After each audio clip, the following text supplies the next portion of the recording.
সকলোকে সুপ্ৰভাত জনাইছো আৰু পুৱাৰ ভাগতে এটা ৰাজনৈতিক প্ৰেক্ষাপটৰ জৰুৰী খবৰ আপোনালোকক জনাম বিজেপি চৰকাৰৰ বিৰুদ্ধে ৰাজপথলৈ এতিয়া হাজাৰ হাজাৰ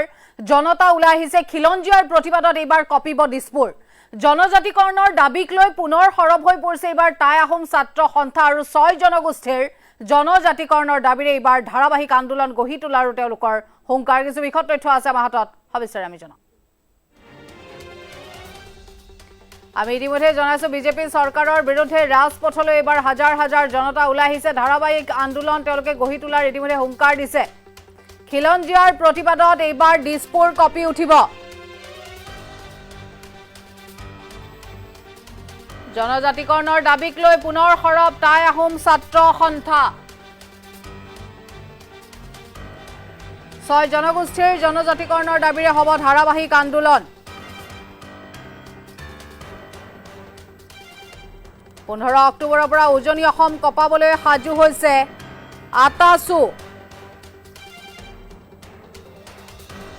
আটাছুৰ নেতৃত্বত কোট কেতিয়া হ'ব প্ৰতিবাদ 15 অক্টোবৰত মাহমৰা জোৰ সমদল তেওঁলোকে বাহিৰ কৰিব বুলিও আমি ইতিমধ্যে খবৰ লাভ কৰিছো 16 অক্টোবৰত জোৰ সমদল হ'ব খাপে খাতিত মুঠৰ ওপৰত উজনি অসমৰ বিভিন্ন প্ৰান্ত হৈছে এইবাৰ আটাছুৰ লক্ষ্য 17 অক্টোবৰত চিলাপথাৰত তেওঁলোকে গণসমাৱেশত অংশগ্ৰহণ কৰিব 15 অক্টোবৰৰ পৰা উজনি অসম কপাবলৈ সাজু হৈছে আটাছু আৰু 19 অক্টোবৰত ধেমাজি সদৰত জোৰ সমদল 20 অক্টোবৰত সোণাৰীত 3 নৱেম্বৰত গোলাঘাটত প্ৰতিবাদী সমদল তেওঁলোকে বাহিৰ কৰিব 16 নৱেম্বৰত শিৱসাগৰত আটাছুৰ বৃহৎ সমদল আমি ইতিমধ্যে উল্লেখ কৰিছো অসম কপাবলৈ সাজু এতিয়া আটাছু শিৱসাগৰত সংবাদমেল সম্বোধন কৰি এই আন্দোলন ঘোষণা কৰিছে আটাছুৰ নেতৃবৰ্গই বিজেপি চৰকাৰৰ বিৰুদ্ধে ৰাজপথলৈ এতিয়া হাজাৰ হাজাৰ জনতা উজনি অসম কপাবলৈ সাজু হৈছে খিলঞ্জীয়াৰ প্ৰতিবাদত এইবাৰ দিছপুৰ কপি উঠিব 15 অক্টোবৰৰ পৰা উজনি অসম কপাবলৈ সাজু হৈছে আটাছু জনজাতিকৰণৰ দাবীক লৈ পুনৰ সৰব টাই আহোম ছাত্ৰ সন্থা বিভিন্ন প্ৰান্ত এইবাৰ তেওঁলোকে ইতিমধ্যে বাছনি কৰি উলিয়াইছে 6 জনগোষ্ঠীৰ যি জনজাতিকৰণৰ দাবীৰে তেওঁলোকে এইবাৰ এই ধাৰাবাহিক আন্দোলন গঢ়ি তুলিব মুঠৰ ওপৰত উজনি অসমৰ খাপে খাতিকে আদি কৰি ধেমাজি বিভিন্ন প্ৰান্ত ইতিমধ্যে তেওঁলোকে তাত সমদল উলিয়াব 15 অক্টোবৰৰ পৰা উজনি অসমৰ বিভিন্ন প্ৰান্ত ইতিমধ্যে হৈছে আটাছুৰ এতিয়া লক্ষ্য কোন কোন প্ৰান্তত তেওঁলোকে প্ৰতিবাদ সাব্যস্ত কৰিব সেইসমূহ লক্ষ্যস্থান ইতিমধ্যে নিৰ্ণয় কৰা হৈছে মাহমৰা খাপে খাতি ধেমাজি বিভিন্ন প্ৰান্ত ইতিমধ্যে এতিয়া লক্ষ্য হৈ পৰিছে আটাছুৰ আৰু তেওঁলোকৰ হ'ব এইসমূহ প্ৰতিবাদৰ থলী তেওঁলোকে সেইসমূহ স্থানত জোৰ সমদল বাহিৰ কৰিব আৰু ইতিমধ্যে দিন বাৰ ইতিমধ্যে তেওঁলোকে ঘোষণা কৰিছে চিলাপথাৰটো তেওঁলোকে 17 অক্টোবৰত এই গণসমাৱেশ গঢ়ি তুলিব আমাৰ হাতত মন্তব্য আছে আগবঢ়াইছো আমি এটা বিশেষ কাৰণত আমি আপোনালোকক এনে নিমন্ত্ৰণ জনাইছিলোঁ যে আমি টাই আহোম জনগোষ্ঠীয়ে টাই আহোমসকলক জনজাতিকৰণৰ ক্ষেত্ৰত আমি বহু দিনৰ পৰাই সংগ্ৰাম অব্যাহত ৰাখিছোঁ স্বাধীনোত্তৰ কালৰ সময়ৰ পৰা আজিলৈকে এই জনগোষ্ঠীটোৱে ভাৰতবৰ্ষৰ বুকুত স্বাধীনভাৱে সংবিধানৰ অধিকাৰ ভোগ কৰি জীয়াই থকাৰ কাৰণে আমি প্ৰয়াস কৰি আহিছোঁ আৰু বহু সময়ত আমাক নিষ্পেষিত আৰু নিপীড়িত ঠাইত ৰাখি ৰাজনৈতিকভাৱে বিভিন্ন ক্ষেত্ৰত আমাক বঞ্চিত কৰা হৈছে অৰ্থনৈতিকভাৱে জনগোষ্ঠীৰ শোষণ কৰা হৈছে সাংস্কৃতিকভাৱে আমাক আক্ৰমণ কৰা হৈছে আৰু বিভিন্ন ক্ষেত্ৰত আমি জীয়াই থকাৰ তাৰণাত আমি সংগ্ৰাম অব্যাহত ৰাখিবলগীয়া হৈছে আৰু সেইকাৰণে সদৌ টাই আহোম ছাত্ৰ সন্থায়ো জন্মলগ্নৰ পৰা আজিলৈকে টাই আহোম জনগোষ্ঠীক জনজাতিকৰণ আৰু স্বায়ত্ব শাসন প্ৰদানৰ দাবীত আমি সংগ্ৰাম অব্যাহত ৰাখিছোঁ চৰকাৰে বিভিন্ন ক্ষেত্ৰত আমাৰ লগত আলোচনাত মিলিত হয় আমাক প্ৰতিশ্ৰুতি দিয়ে যে আমি আহোম জনগোষ্ঠীৰ লগতে অসমৰ আৰু 5টা জনগোষ্ঠীক জনজাতিকৰণৰ মাধ্যমেৰে আমাৰ যিটো দাবী সেই দাবীটো বাস্তৱ ৰূপ দিব কিন্তু প্ৰতিখন চৰকাৰে কেৱল মাত্ৰ নিৰ্বাচনী বৈতৰণি পাৰ কৰাৰ স্বাৰ্থত আমাক কথা বতৰাবিলাক কয় আৰু জনজাতিকৰণৰ বিষয়টো কেৱল মাত্ৰ ৰাজনৈতিক এটা বিষয় হিচাপে তেখেতলোকে তুলি ধৰিব বিচাৰে আৰু সেইকাৰণে অসমৰ এটা ৰাজনৈতিক দলৰো এই 6টা জনগোষ্ঠীক জনজাতিকৰণ দিয়াৰ ক্ষেত্ৰত তেখেতলোকৰ সদিচ্ছা বাস্তৱ ক্ষেত্ৰত আজিলৈকে আমি দেখা নাপালোঁ কংগ্ৰেছ চৰকাৰে 15টা বছৰ অসমত শাসন কৰিলে আৰু তেখেতলোকে ক'লে যে আমি আপোনালোকক সাংবিধানিক অধিকাৰ প্ৰদান কৰিম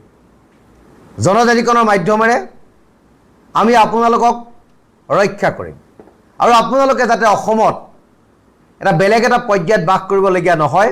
তাৰ কাৰণে বিধি ব্যৱস্থা আমি কৰি দিম কিন্তু কথাবিলাক প্ৰতিশ্ৰুতি হৈ থাকিল নিৰ্বাচনৰ কথা বতৰাবিলাকৰ মাজতে সীমাবদ্ধ থাকিল চৰকাৰ গঠন কৰিলে গুচি গ'ল কিন্তু 6টা জনগোষ্ঠীয়ে জনজাতিকৰণৰ মৰ্যাদা নাপালে বিজেপি আহিলে ক'লে যে কংগ্ৰেছে নকৰিলে আমাক বিশ্বাস কৰক আৰু আমি আপোনালোকক জনজাতিকৰণৰ মৰ্যাদা প্ৰদান কৰিম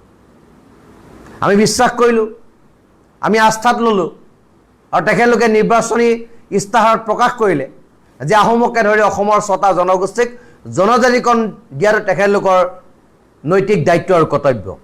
গতিকে সেইকাৰণে আমি তেখেতলোকক চৰকাৰ বনোৱাত সহায় সহযোগ কৰিলোঁ ভাবিলোঁ যে বিজেপি দল আৰু চৰকাৰে অসমৰ 6টা জনগোষ্ঠীক জনজাতিকৰণৰ মাধ্যমেৰে অসম আৰু অসমীয়াৰ ভৱিষ্যতটো সুনিশ্চিত কৰিব আৰু আমাৰ সকলো অধিকাৰ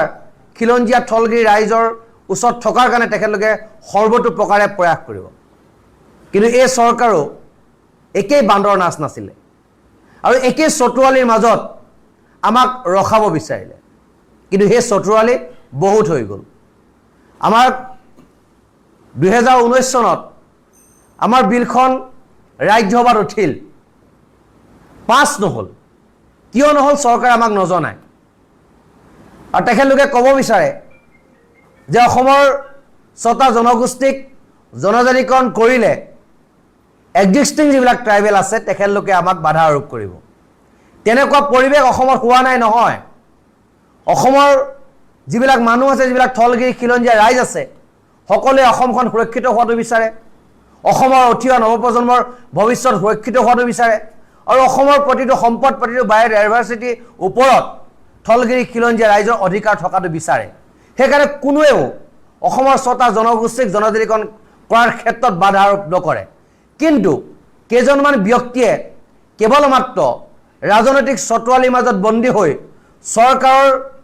স্প'ক্সমেন হিচাপে কাম কৰি এই কথাটো বাধা আৰোপ কৰিব বিচাৰে গতিকে সেই কথাবিলাকত আমি গুৰুত্ব আৰোপ নকৰোঁ সেই কথাবিলাক আমি ৰাজনৈতিক কথা বতৰা বুলি আমি এৰি দিওঁ কিন্তু 6টা জনগোষ্ঠীক যদি জনজাতিকৰণ নকৰে আহোমকে ধৰি মৰাণ মটক চুতীয়া কোচ চাহ জনজাতি ৰাইজক যদি প্ৰতাৰণা কৰে প্ৰবঞ্চনা কৰে তেতিয়াহ'লে অসম অসমীয়া হাতত নাথাকিব সেই কথাটো আজি আপোনালোকৰ মাধ্যমেদি মই অসমৰ সৰ্বত্ৰ জনসাধাৰণক এই কথা জনাব বিচাৰিছোঁ যে অসমৰ অৱস্থা বেয়া আগ্ৰাসী মনোভাৱেৰে অসমৰ ভাষা কৃষ্টি সংস্কৃতি ভূমিৰ ওপৰত আক্ৰমণ কৰা হৈছে জীৱন জীৱিকাৰ ওপৰত আক্ৰমণ কৰা হৈছে মানুহক পেটে মৰাৰ ষড়যন্ত্ৰ ৰচনা কৰা হৈছে গতিকে এই পৰিপ্ৰেক্ষিতত যদি অসমৰ 6টা জনগোষ্ঠীক জনজাতিকৰণৰ ব্যৱস্থাৰে সাংবিধানিক অধিকাৰ প্ৰদান কৰা নহয় তেতিয়াহ'লে খিলঞ্জীয়া ৰাইজ অসমত ভগনীয়া হ'ব আৰু ছেকেণ্ড ক্লাছ চিটিজেনলৈ পৰ্যবেক্ষিত হ'ব আৰু আমাক শাসন কৰা মানুহবিলাক বহিৰাগত মানুহ হ'ব আৰু অসমীয়া মূল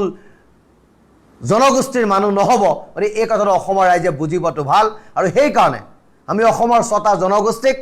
জনজাতিকৰণৰ মাধ্যমেৰে এই বিষয়টোৰ সমাপ্ত হোৱাটো বিচাৰিছোঁ আৰু চৰকাৰে এই কামটো কৰা নাই তাৰ কাৰণে আমি সদৌ আহোম ছাত্ৰ সন্থাই চৰকাৰৰ এই নীতিৰ বিৰুদ্ধে